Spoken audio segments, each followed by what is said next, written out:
Today, Tavares LaRoda begins a new decade. He turns 40 years of age today. I would wish to firstly say happy birthday to you, sir. I wish you many more. I'd like to take this opportunity to make all within our sphere aware of some context about our relationship. And in that regard, I begin when I was appointed chairman of the Council of the College of the Bahamas in 2002. And in that capacity, I met Mr. LaRoda because he was the president of the College of the Bahamas Union of Students, and by constitution of COB or arrangements, whatever they were, the president of COBUS was entitled to be on the board of the institution. You know, it didn't take me long. By the second or third meeting, I started to say, wow, that's a bright guy, and started forming some impressions on this. And, but I just saw it as a compliment to the student body at COB, that, wow, they got some good students. You know, I started getting there, that they have some good students here and so on and so forth. Well, the nature of the institution is such that, of course, there's turnover in the leadership of COB because it was a solid 2-year institution. So during my full 5-year tenure, I saw other students who were president of COBUS. And so by the time I ended my tenure, I was even more convinced that LaRoda was certainly not the average student.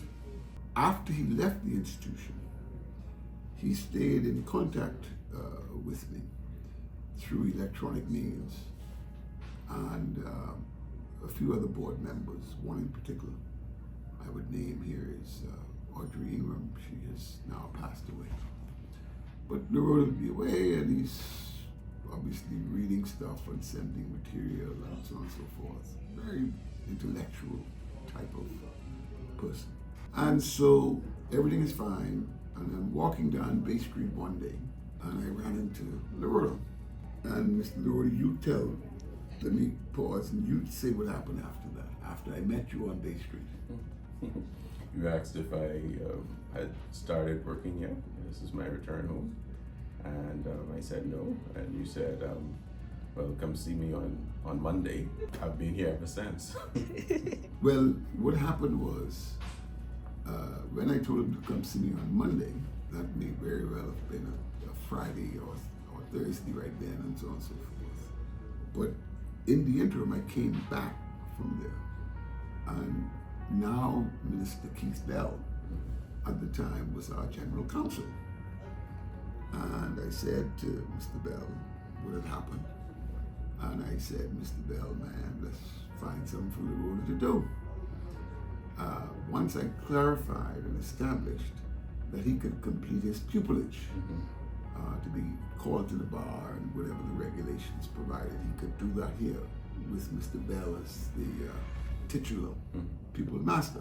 So Mr. Bell had no problem with that because Mr. Bell himself knew Mr. LaRoda. Mr. Bell at the time was a lecturer at the law school at the university. So as Mr. LaRoda said, he has been here since. We had a significant decision to make. Mr. Bell decided he was interested in politics. So he resigned to go seek elective office. We had a decision to make as to whether we go out and recruit an experienced senior attorney or whether we promote Mr.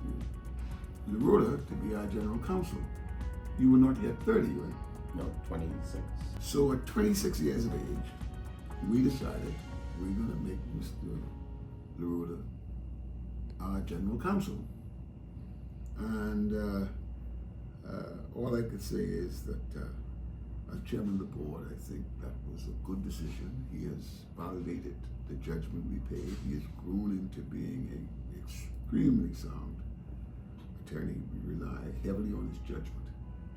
And very importantly in the process, he has come to understand that one of the things we do here with all our professionals, I don't care what field they're in, our typical mantra to them is, look, please see yourself as a business person trained as an architect or an engineer or an attorney or a marketing specialist, whatever it is, but see yourself as a business executive trained in a certain discipline. And LaRoda has mastered that extremely well. So I want to say to you, man, happy birthday. Thank you. I wish you every success and so on and so forth. And many more years helping to drive the ship we call the whole Sunshine Holdings. Absolutely.